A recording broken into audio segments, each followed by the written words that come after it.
Good evening, ladies and gentlemen. You are all very welcome to this Cockcroft Rutherford lecture. And this indeed is an event that is really the flagship in the calendar of our Alumni Association, and a very important event also for the University of Manchester. We're very grateful to you all for coming today and indeed for your further support for the university across the year. And you as our alumni are extremely important to the future of the university. We value your support, we value your thoughts, and we value your input. The university's goals can be described really in a sentence of virtuosity for global benefit. And so it's appropriate that two real virtuoso academics and thinkers from our most distinguished alumni, Sir John Cockcroft, and a former member of staff, Nobel laureate, Lord Ernest Rutherford, their names commemorate this lecture. I'm delighted to welcome some of the family of Sir John Cockcroft, Christopher Cockcroft, his son, Reverend Canon Catherine Milford, his daughter, and Peter Cockcroft, Sir John's nephew, who is also a Manchester graduate in textiles, who's here with his wife, Susan. I'm afraid that the lecture this year caused a significant amount of disappointment. The reason is that we offer first tickets to our alumni, and then once they've taken however many they wish, we offer them to our staff and students. I'm afraid on this occasion there were no tickets left to offer to our staff and students. And unfortunately, a number heard about the lecture and demanded to know why they couldn't attend, which simply means that Andre will have to give another one on some occasion. There is no doubt that the popularity of the lecture is down to our lecturer, Andre Geim, who I'm sure every one of you know shared the Nobel Prize with Kostya Novoselov in October 2010. Andre was trained in Russia and then took a number of positions in different parts of Europe before taking up a tenured position in the Netherlands. He joined the University of Manchester in 2001 as Professor of Physics with his wife and collaborator, Irina Grigorieva, who's here tonight with their daughter, Sasha. He was shortly followed by Kostya Novoselov, who is also a professor here in Manchester and had trained with Andre. And it was during those early years in Manchester that they undertook a number of groundbreaking studies leading to the publication of their seminal work in 2004 on the properties of graphene. Andre joined the university as a professor. He was then an EPSRC fellow, and last year he was awarded a very prestigious Royal Society 2010 anniversary chair. He also holds the Langworthy Chair of Physics, which is interesting because that was a chair also held by Rutherford. And indeed, he's the fourth Nobel Prize winner at Manchester to have held the Langworthy chair. This was endowed in 1874 with a sum of £10,000, today worth £800,000. But I think you would agree that would still have been worthwhile for the value it yielded for the university. Andre has many accolades to his name, and he is indeed the only Nobel Prize winner who has also won the Ig Nobel, which you may hear a little about. In 2007, he was elected a Fellow of the Royal Society, and last year he was made the equivalent of a Dutch knight. But of course, the real accolade and the great news for the university was on the 5th of October last year when we heard that he and Kostya had won the Nobel Prize for Physics, the first Nobel Prize in physics to the United Kingdom for nearly 30 years. And those of you who watched some of the clips and heard some of the stories will hear Andre say that he was as unfazed as normal and that he would continue with his normal day's business and thereafter. In fact, I think it was somewhat disrupted. But nevertheless, since then, in spite of the many, many invitations, the fantastic Nobel celebration in Stockholm, our own celebration and much more, he has continued to make major discoveries published in some of the best scientific journals. So we are truly privileged tonight to have one of our own current Nobel Prize winners to give this very important lecture on Random Walk to Graphene. Andre, I'm delighted to invite you to give this year's lecture.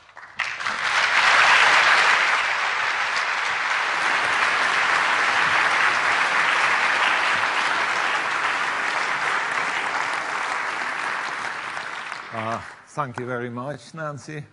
Do you hear me? Okay. No, it's okay.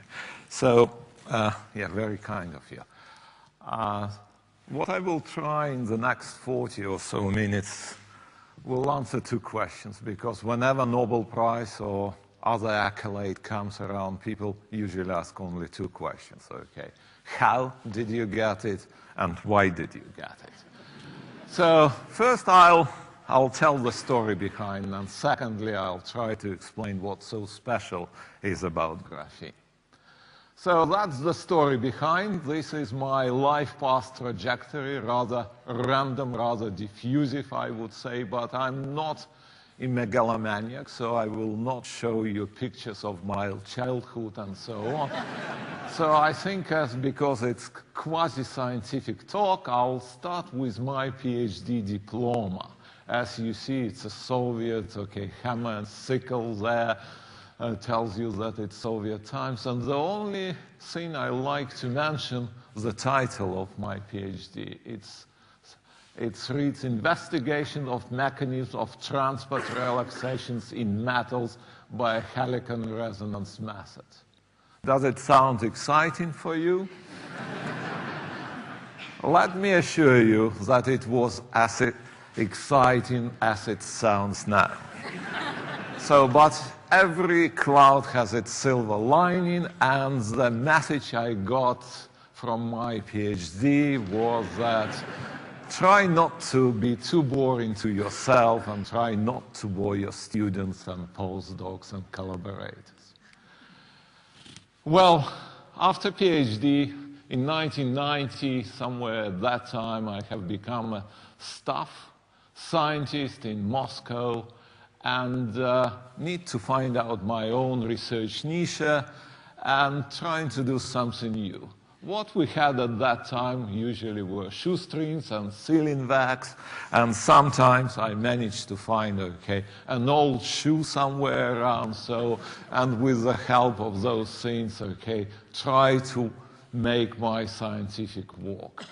And combining those things, I managed to progress a little bit further. The message I took from that time is that even if you have as little as this one, and not everyone scientists in this audience, probably most are from different walks of life, but you still can combine and never give up, whatever your project is. Combination of what is available is a really powerful thing in this world. So it was 1990, and at that time, even sealing wax was in deficit in Soviet Union, so I looked for greener pastures, and 20 years ago, at the age of 32, some people in this audience are younger, I had H-index 1. Most of you who are not scientists don't know what H-index is. So let me put it this way. If you have an H-index 10, you probably have a chance in an academic world. If you have an index 5 at this age, you probably have to find another job, okay? If you have H-index 1, it's probably crème de la crème of the losers. And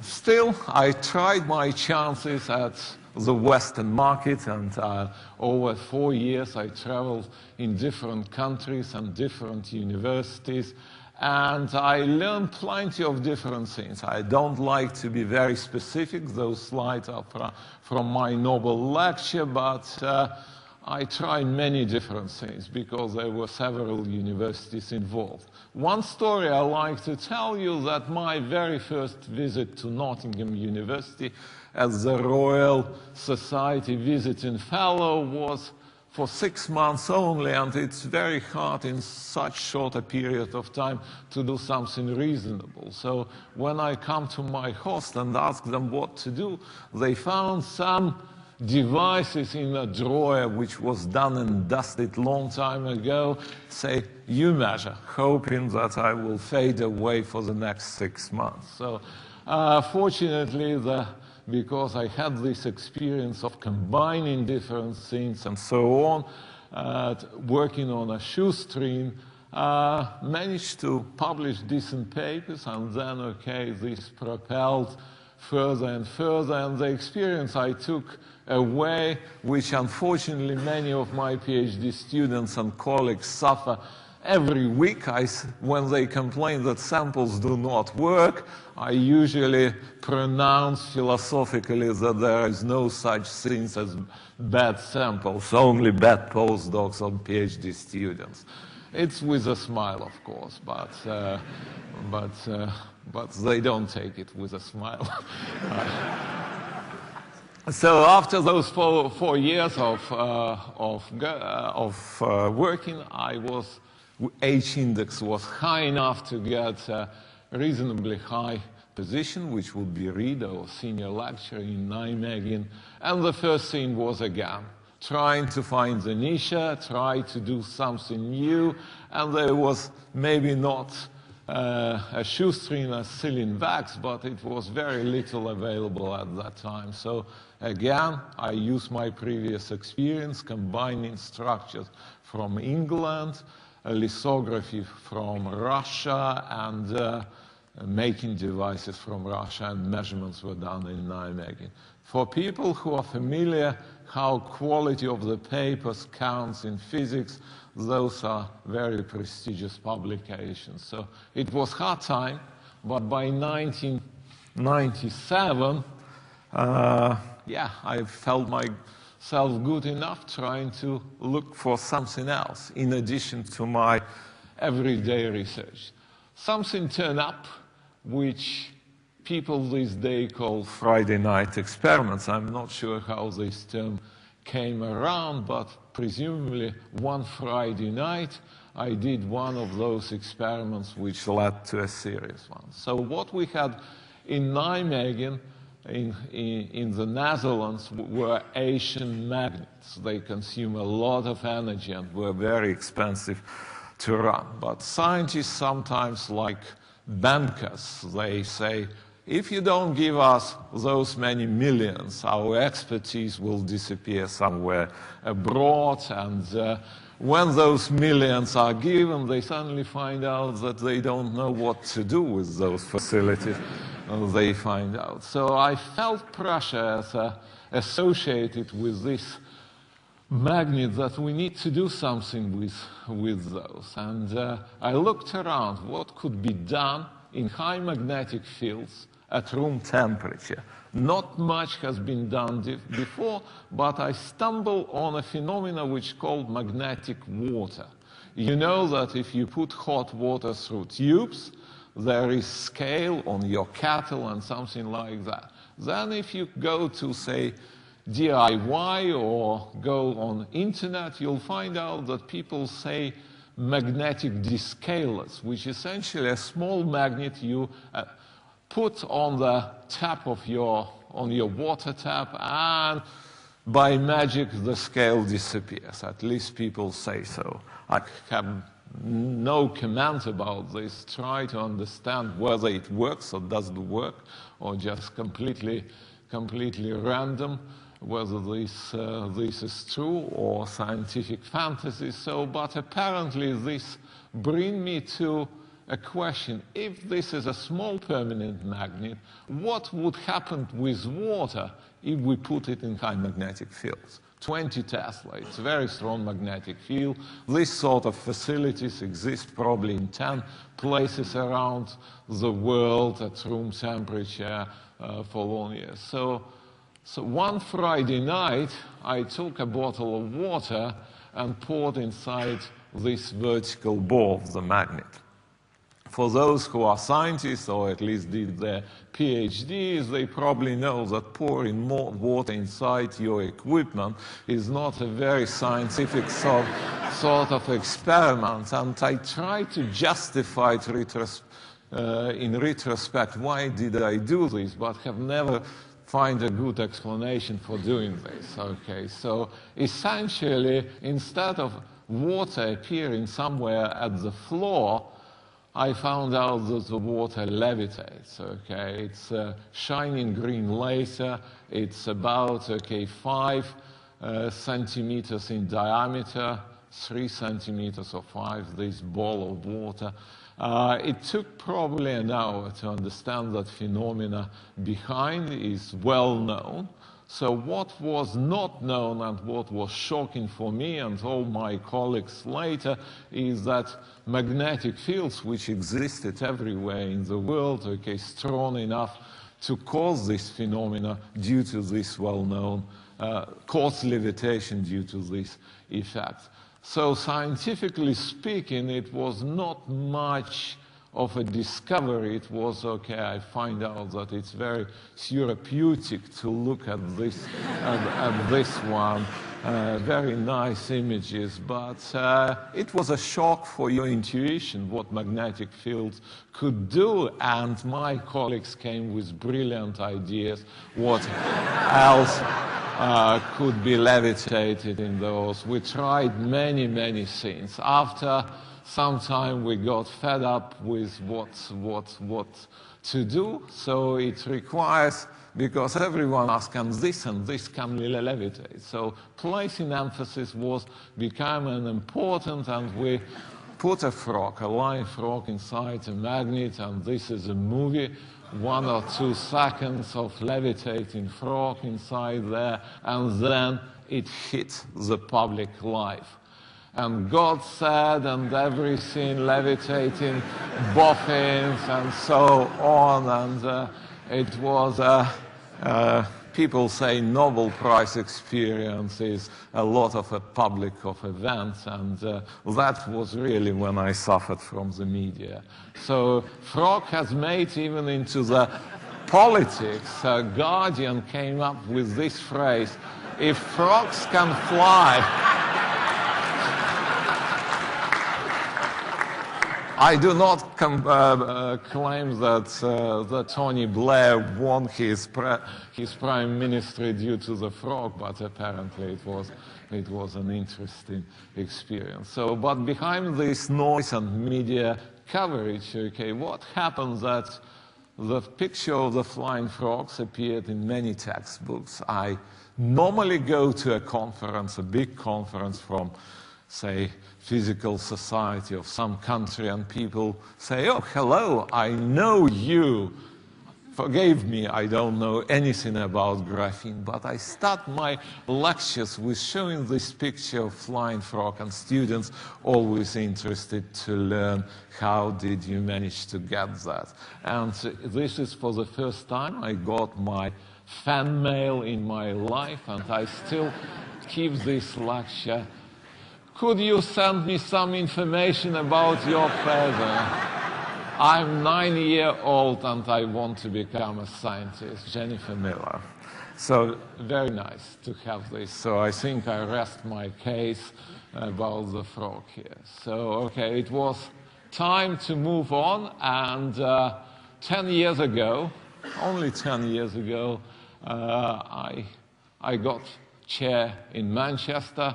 It was not as smooth sailing as one can imagine. Actually, it was pretty dilapidated lab space and reasonably small startup and no central facilities. But what? I got this experience before, and yeah, I need to establish myself, and again, combining different facilities from around the world, okay, we start publishing papers.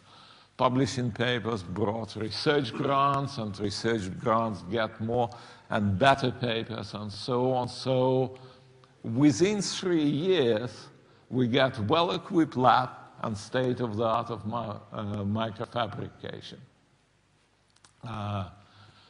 Sometimes I go for a conference and try to, people make offers already for many years and so on. And I describe this Mancunian experience, frankly speaking, and say, would it be possible something like that in your university, and etc. And no one believes that it's even in principle possible, and it's really a very short period of time. So the country and the university were very kind, I would say. And probably my previous experience was fitting very well into the funding system within the country and the university. So thank you. Yeah, 2003, okay, once try to cycle, you never stop it, okay? So in 2003, I started thinking about what else can you try away from your ordinary line of research. Probably the previous experience was so extensive that I know long after the frog story, I was afraid of making fool of myself, okay? Of course, I did many times, but okay, yeah, that's how it works. That's magnificent animal, and what I learned from literature, the mechanism behind this climbing ability of geckos is very simple. Their toes are covered with tiny hairs, like your beard, but millions of those hairs together. When you have one hair, it sticks to the opposite surface with minute force, but millions and billions of hairs working together, they create a formidable force enough to keep geckos on glass ceiling and so on windows. So what was most important for me, that the size of those hairs is not like in your beard, but okay, of some micron size, exactly the same scale I'm working routinely in my research on more complicated things. So that's what we try to do. One Friday night, of course, it took many, many nights and so on, and we proved that it's indeed possible, making a very small patch of this hair. It turned out to be a very important proof of concept. It's still not on sale, but a huge community of people dealing with adhesives are interested in this research and trying to prove this. So I would love to produce something like a gecko glove and let especially some students out of the window to climb, but unfortunately we had only 1 square centimeter, and all we could demonstrate a gecko man essentially placing their emphasis. So that was another successful experiment, and then people saying, all right, I listened to this lecture, now tomorrow I go to my lab, and tomorrow is Friday, and I'll try some experiment. It doesn't work this way. Usually, okay, there were many, many failures and so on. But preparing my novel lecture, I actually tried to count those. And I have found that I actually had time for 20, maybe 30 experiments which were out of the trodden path, okay, a little bit mad if you wish. And 3 of them worked. So the success rate is 10%. And I'm still trying to mull over this experience, okay? The failures are not as often as one could expect. So I don't think that my ideas were particularly good. I think more important is whatever walk of your life, if you try to step away from your trodden path, you're likely to fail. But these failure chances are not as high as we perceive those. So I encourage everyone in every walk of life trying to do something away from their path. So that comes me to the last successful, okay, or at least last famous Friday night experiment, which led to the Nobel Prize. So usually people refer to the first experiment we did like Scotch Tape experiment and Scotch Tape method. You will see why. So 2002, I got my first PhD student. I got collaborators, my wife and Kostya Novoselov, who came as PhD student at that time as a postdoc as well. But that was the first PhD student. I needed to invent a project. So I just said, okay, there is graphite. It looks like a very new and interesting material. No one has made thin films out of this material, which I looked through the literature indeed. Let's try to do something, make graphite as thin as possible. and see what properties this thing will bring. So I bought for £200 a tablet. Research is expensive. So for a tablet of graphite like that, 1 inch in diameter, and said, okay, that's your PhD project. Try to make thin films out of this, and if you'll succeed, we'll study. So 3 months later, Da, a nice Chinese student with not very fluent English still, brings me this Petri dish with a tiny speck of graphite at the bottom. I look at this speck in a microscope and saying, well, that's too thick. It's not 1 micron even, it's 10 microns. Try to do something thinner than that. And he tells me, can I get another piece of that? You can imagine my French at that moment, yeah. But at the same time, there was another guy, another postdoc present, Oleg Shklarevsky, who told me, why do you use polishing? Look, that's what happens. We routinely use Scotch tape to peel the top layer and leave a nice surface. It's a routine technique to prepare samples for scanning, tunneling microscopy and other sort of scientific analysis. And we always have thrown this Scotch tape away. And he digged it out from a litter bin nearby. I looked at it and, oh, that's pretty thin, much thinner than this one, for sure. So looking through the tape, the light comes from the back. You really see that some pieces are even transparent. You can do it at home. This piece is probably less than 10 layers thick, and we know now, not at that time. And that was, okay, a very sort of important moment. I long-lived Scotch tape from that time for the last, okay, still we are using very similar technique, maybe not Scotch tape, but a sticky tape to do that. So essentially, it took a few months to go to a single layer. You'll see it's better on its atomic force microscopy picture, the first published one for graphene.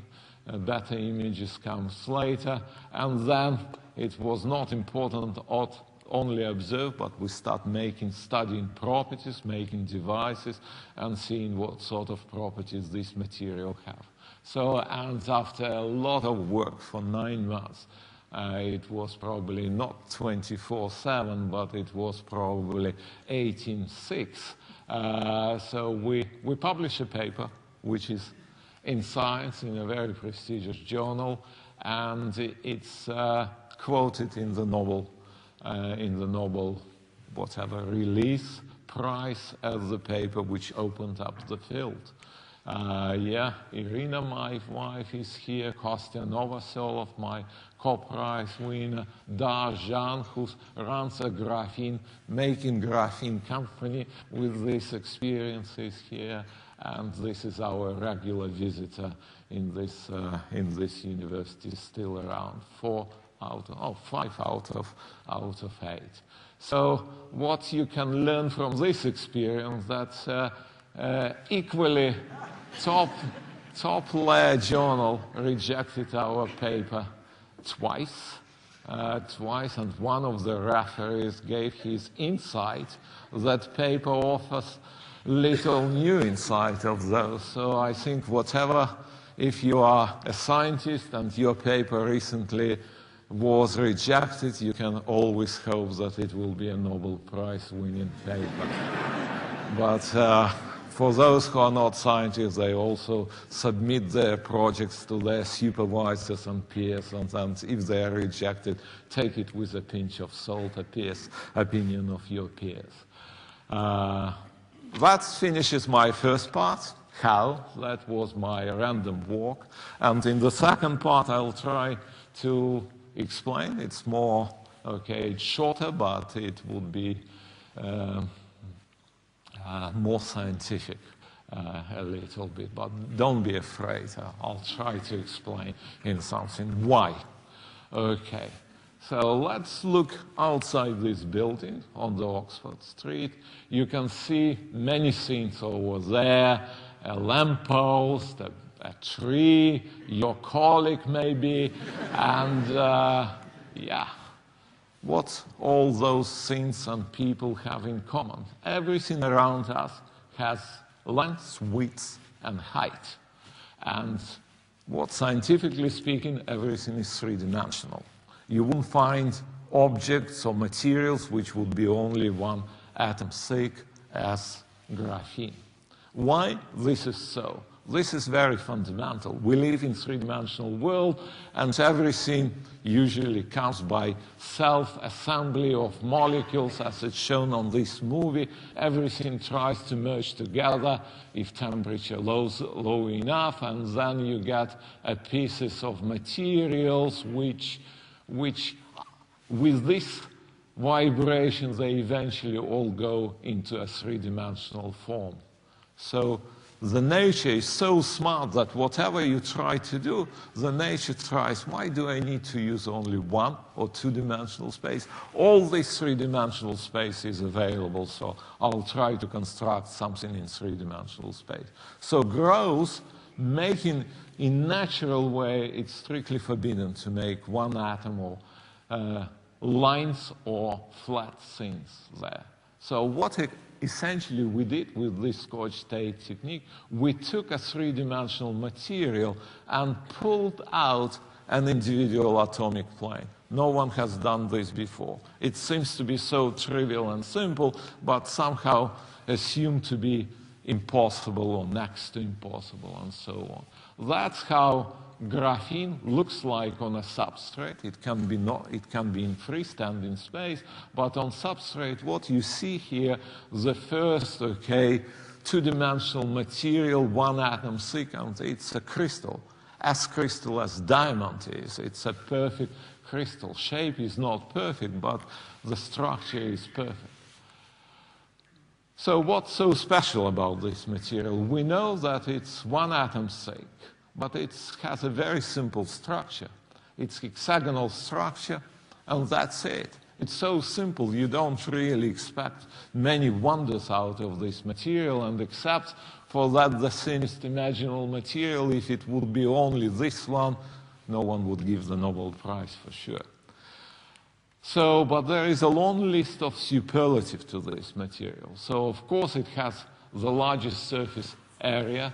1 gram is able to cover the whole Trafford United football pitch and the stadium as well. It's a huge surface area. So it's also turned out to be the strongest material ever measured until today. It's stronger than diamond.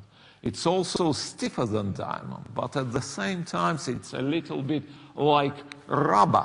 You can stretch it, and in addition, it's very pliable material. So it's very unusual how it behaves. It shows record conductivity of heat, outperforming diamond. It can sustain current, which is a million times more than copper can do. Imagine cables made out of this material, if ever made. It's, despite being one atom thick, it's completely impermeable for any liquid of gases, which is also something which you don't expect. The most interesting is its electronic properties. I'll mention about this a little bit later. Those superlatives get a little bit too boffin-like. So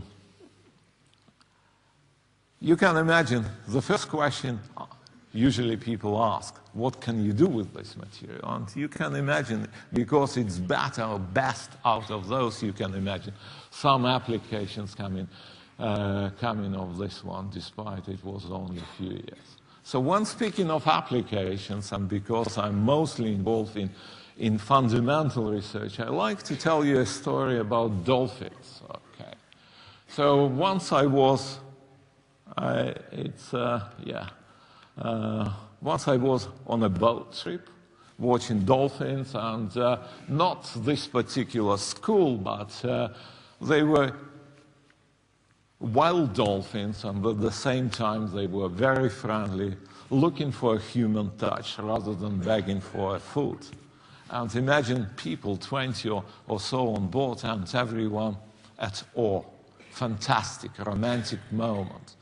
It lasted probably for a couple of minutes until a little boy in behind suddenly shouts, "Man, can we eat them?"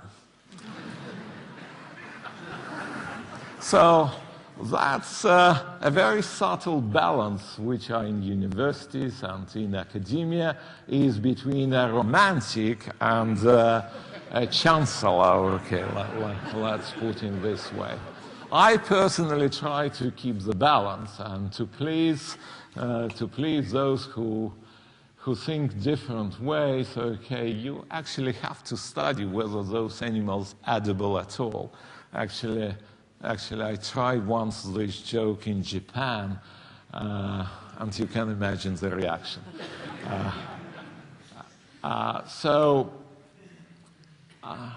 There are plenty of applications. It would take many transparencies even to overview those. Some are very fine future, and some already happening, like conductive ink and batteries. Okay, I have no time. Just let me say that George Orbisbaum already gets tax on this research, from this research. I'll give you two examples to be specific about this. It's ultra-high frequency transistors. Okay, we speculated about those already 7 years ago in our first paper, but nothing was happening for around 5 years. And then US military suddenly put a lot of money into a single-minded program to make these transistors on sale within 5 years. Why do you need those transistors? You probably know how much frequency band costs for billions and billions for telecom operations. You can't, and there is a terahertz gap. It's called gap because there is nothing is operational there. We don't have devices, we don't have detectors, we don't have anything to go there. It's between those high frequencies mobile operators are using and infrared frequencies where detectors are also developed. So people were thinking how to utilize this for communications mostly. So it looked completely unrealistic, even for me at that time. But yeah, within a year, people showed, okay, that it's possible to make 100 gigahertz, already quite enough. Last year it was 300, and academically speaking, it's all done and dusted. It remains to be seen whether military can do something with this, and then as an outcome of this military research will benefit from high-frequency communications. It looks promising as many other areas of research. That's another example I like to bring it. It's also very close to industrial applications. ITO, it's indium tin oxide. If you have a computer screen or your mobile phone, you need light coming out.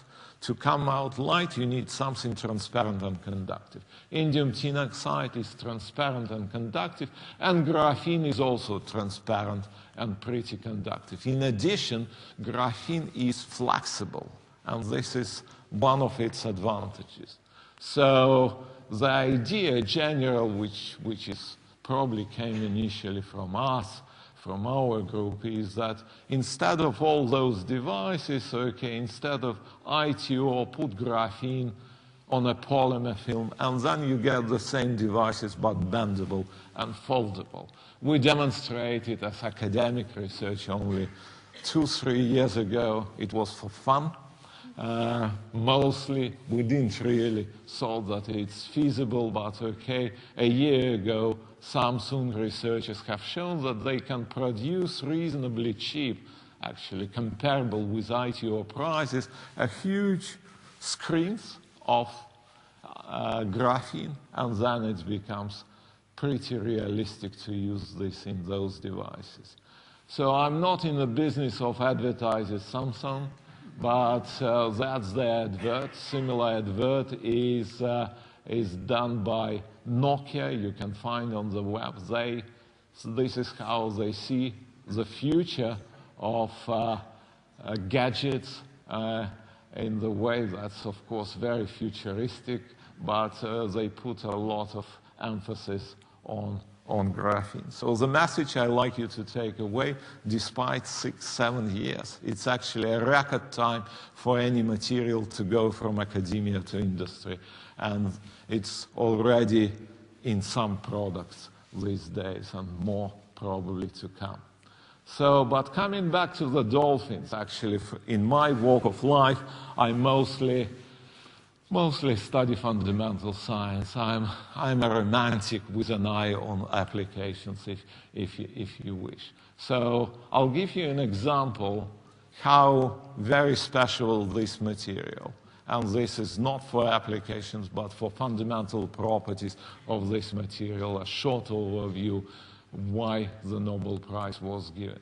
In materials, you probably know, some of you at least, that there are electrons and they move like bullets, or more accurately like waves. And we know how to describe. We've perfectly described materials by some simple equation, and everything else comes on the top. If you are not a material scientist, but a particle scientist or astrophysicist, you usually deal with another completely different equation, which is called Dirac equation, and movements of particles is very different. So what graphene brought to us, electron waves, which instead of being like that one, they really mimic what's happened in ultra-relativistic world. And you can imagine that on the basis of this material, you can test some predictions which are valid for, say, particle physicists and CERN and so on. And I'll give you a couple of examples. That's a simplification of phenomena which was known for 80 years, but presumed not to be possible to be tested in any accelerator, so hard to design this experiment. That's what happened with your car if you drive into the wall. But if you would be really small, like an electron, you can, in a quantum car, the ghost of this car would go through, or part of this car would go through, not a bumper, I mean, but a sort of possibility of car to tunnel through the wall would be. In graphene car, if you are driving, what's happening, neither like those two, because it's ultra-relativistic particle physics world, the car goes through without noticing this wall. And that, as I said, was presumed not to be testable, and that's phenomena which we easily observe in graphene using electron waves which propagate inside. This phenomena actually another example of fundamental physics which you can do in your kitchen.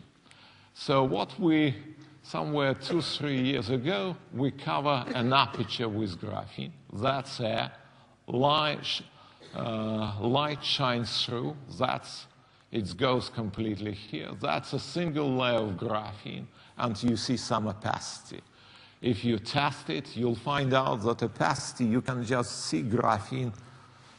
If you put it on a window, it would absorb 2.3% of light, which is an enormous amount for only a single layer of graphene. And it's very unusual. What is enormous absorption? And could lead to some applications. What is more unusual than when you try to analyze what does it mean, you'll find out that this opacity is just given by pi, this circumference of circle, multiplied by the fine structure constant. Fine structure constant, it's probably the most mysterious, 1/137. Probably everyone heard about this constant and how unusual it is. So in this experiment, in a kitchen, you just look at this transparency of graphene and find out that what you probe, relativistic physics, you'll find out what the coupling constant or fine structure constant is. So another one is probably also one of many phenomena which is easy to understand how fundamental it is. It's the periodic table implications. You know that there are something 100 or so 116 elements available in this world, some of them stable and less stable and so on. So the question you would like to ask, imagine some nuclear physicists make a nuclei which would be 200 in mass. Would you get some super heavy material like sometimes described in science fiction? The answer is actually no. This model of Bohr, model of atom, is valid only when you forget about relativistic physics. If you really have a heavy nuclei, you'll find out that your super heavy materials would be not unstable because the electrons would fall on the center. This phenomenon known for 60 years, but no one was able to probe this phenomena even in principle. In graphene, the coupling, the interaction is described because by a different constant, and this phenomena is possible and currently is probed in different experiments in graphene. So we can do something what people in other walks of scientific life couldn't do. So where it brings us, okay, so to give you an idea, this area, usually Nobel Prize closes the area of research. That's a very hot area. So I'll give you an idea, for example, where we would like to be. 5 years ago, we have shown that not only graphene can be extracted by this Scotch Tape technique, and of course mass production can also be done for other materials. So some of those materials are different from graphite, some insulators, some ferromagnets, some superconductors. Everyone deserves some attention. Maybe some would be equivalent to graphene, maybe not, but remains to be studied. But what I really like to do is to see what sort of materials you can make by this Scotch Tape technique. Something like that, okay. And if you make a material like that, the question is what properties could be of this material. So it's a huge possibilities in future, and I hope I'll persuaded you that there are many phenomena and they're far from being exhausted. And this is so far mainly about science, but applications are really coming. So let me finish with my last slide. If you have a pencil and draw a line by this pencil, you see a dark trace. Dark trace is pieces of graphite from the pencil lead, and they're usually thick and contains many layers of graphite, like the speck Geim, my PhD student, made. But if you take a microscope and look carefully enough into this pencil tray, and we did it, you'd certainly find a single layer which brought the Nobel Prize. So my message is that actually how shockingly little we know around the world around us. Thank you.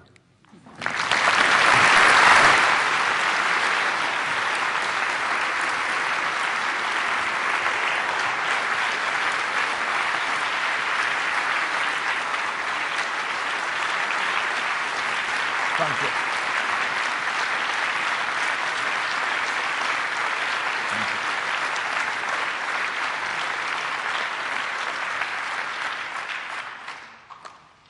They say that a good talk is about storytelling, and what a beautiful story, wonderfully told. Thank you, Andre. Thank you. Andre's agreed to take a few questions from the audience. Can we get the lights on the audience so I can see where you are? And we have some roving microphones, so if anybody has a question you'd like to put to Andre. One there, just next to you. Thank you very much. It was a very, very interesting talk. I very much enjoyed it. Some people are defining graphene as maybe up to 10 layers, or 10 single layers, whereas I normally think of it as being just a single layer of carbon. What's your view on the nomenclature and whether or not graphene is strictly a single layer, or whether it can be this rather more arbitrary thing where maybe you've got up to about 10 layers? Yeah, so the question is what is graphene essentially, whether it's a single layer or not. So there is a system which is called bilayer graphene, which is two-layer graphene, and there is so also a term which is called few-layer graphene, which extends to anything up to, I don't know, 10, 30 layers. So my take is very simple. It's you have to compare what is a grain and what is a pile, where it starts. For the case of graphene, 2 is already a pile. If you compare chemical properties of graphene, one layer is possible to easily functionalize, say, with fluorine, hydrogen. It binds from both sides. And chemically, it's much more active than 2 layers. 2 layers already behave more like graphite. Electronic structure, it's completely different. And most obvious, for example, mechanical properties. If you put a single layer, the only way to destroy it is to tear apart. And it's as strong as diamond, stronger. But when you put 2 layers, they can slide against each other. So it's really single layer is unique. Other systems, few layers, also interesting, but it's another material altogether. Question down towards the front here. My question relates to the fact that your talk was superb. I have nothing but endorsement for the gentleman who preceded me in saying thank you. However, one of my colleagues at Manchester Materials Science helped you with some electron micrography. The back end of last year, I asked for a picture that he'd taken of your graphene. His name is Peter Kenway. Yeah. He said he didn't have any micrographs, so he couldn't copy one to me. Can I give you my card with his email address? Okay, well done. Thank you. Okay. Thank you, Peter. Any further Yeah, questions? okay. One there just behind you. Graham Cliff, okay, thank you. And then there's one Just right a down short, the front. a short question, if I may. Sorry. Andre, up there. Yeah, that's. Yep. Yes, go ahead. Okay, yes, a very short question, Professor. How temperature dependent is the strength of graphene? Is there a limiting temperature at which it is less strong? Yeah, all materials eventually melt, but strength of graphene remains very high until at least 1000 centigrades when the material was probed. One of superlatives which I didn't mention because it's not really confirmed by many groups, but there is a claim that graphene has the highest melting temperature of 5000 centigrades, more than graphite or any other material. So until it's very close to the melting temperature, it remains a strong material. Question at the front down there. Would you by any chance be looking into researching into graphene as a constituent component of a superfluid? Superfluid. We have boffins, not only myself here. I don't know what to answer. It's a material, and to be a superfluid, it first to have to be a fluid, and it's a solid. Okay, so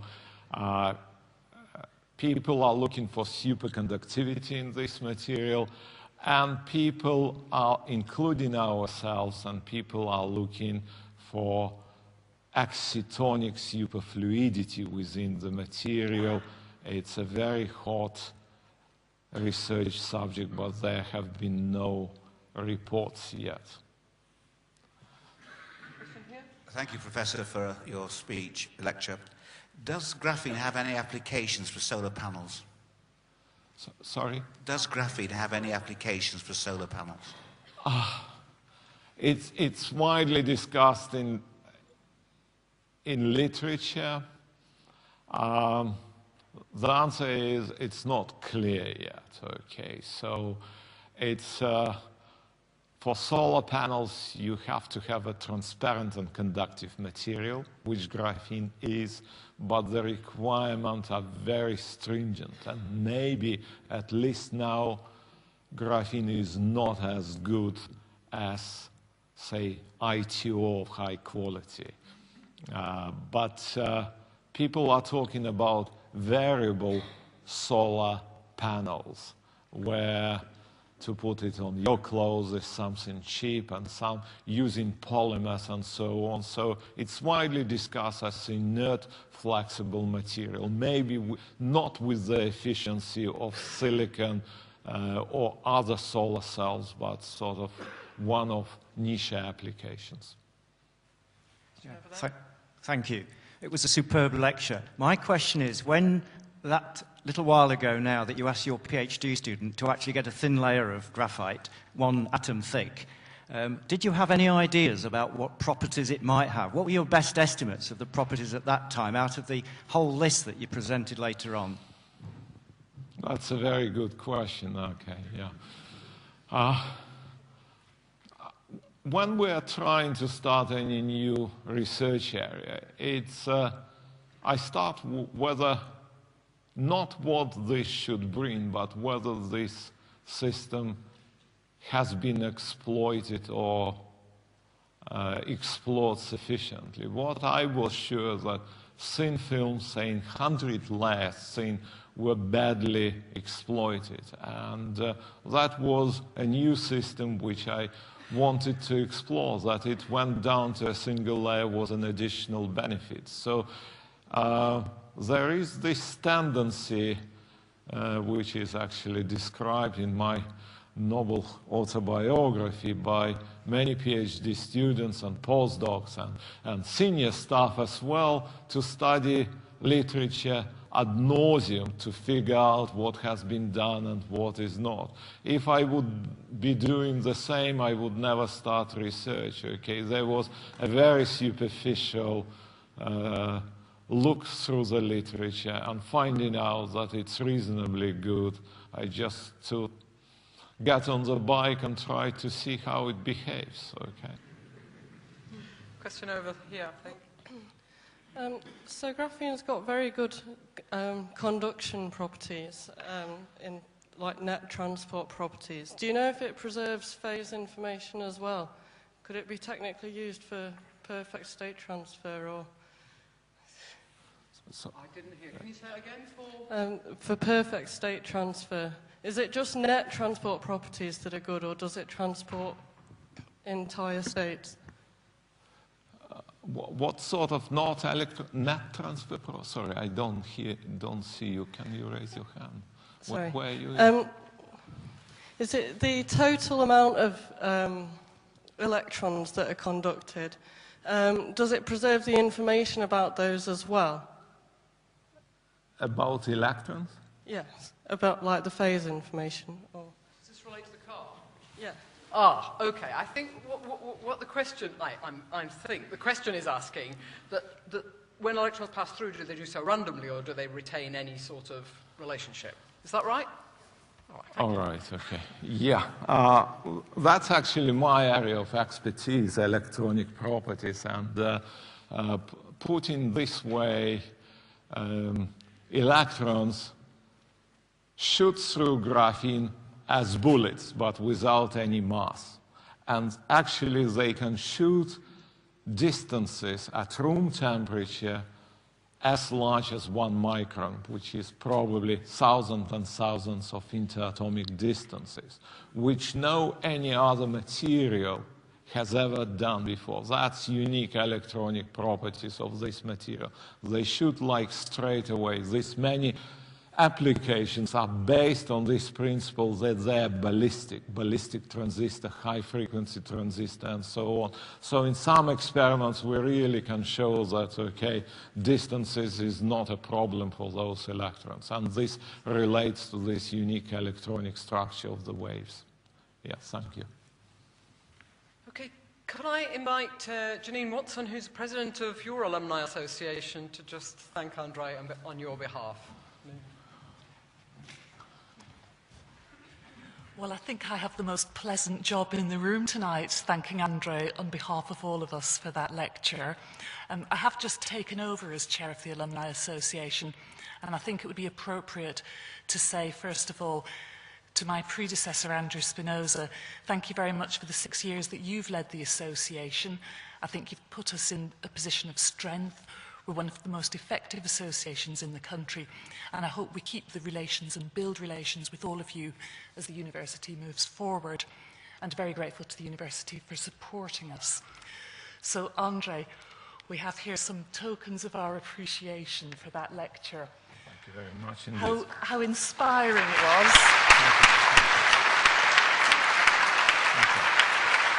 Should I open? Should I open? And I would like to say, on behalf of all the arts graduates in the room, if we'd had physics teachers like you at school, we'd probably all have stuck with it after the GCSEs and the cathode ray oscilloscopes. So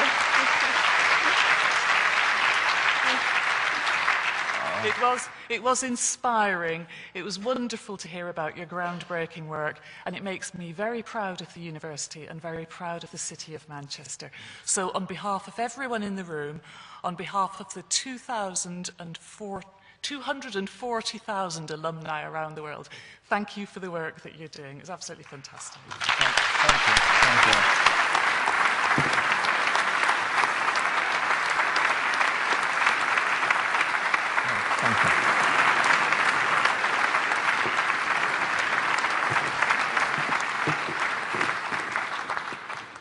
Yeah, thank you very much. And yeah, I'm not sure that every PhD student and postdoc would share your opinion after listening for 3-4 years of my continuous teasing and mocking and so on. Yeah, yeah, okay. So yeah, okay. I would.